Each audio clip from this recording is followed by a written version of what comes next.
Hi everyone, good morning. তো আজ যেন সারা সকালটার সময় কাটতে চাইছেন, কারণ আমার বর এখন বাইরে গেছে, ফিরবে সেই রবিবার।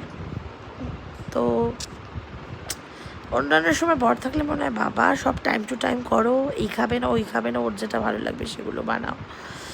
তখন কত ঝগড়া খুনসুটি লেগেই থাকে, তখন ঝগড়াই লেগে থাকে বেশি।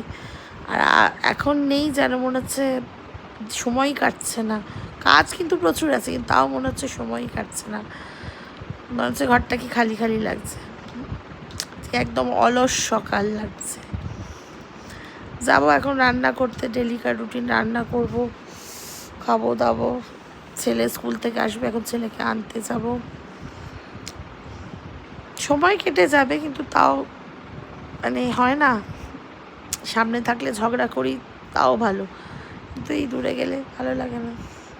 বাট কি আর করা যাবে, কাজের জন্য তো ছাড়তেই হয় এগুলো, মানে এগুলোর কোনো উপায় নেই। কী যে বলবো আজকে ক্যামেরা খুলে সেটাও বুঝতে পারছি না।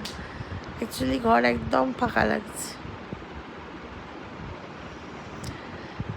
চলুন আবার পরে দেখা হচ্ছে। আজকে শর্ট ব্লগগুলো একটু অলস অলস টাইপের হবে, একটু অ্যাডজাস্ট করে নিন। বন্ধু না আপনারা আমার।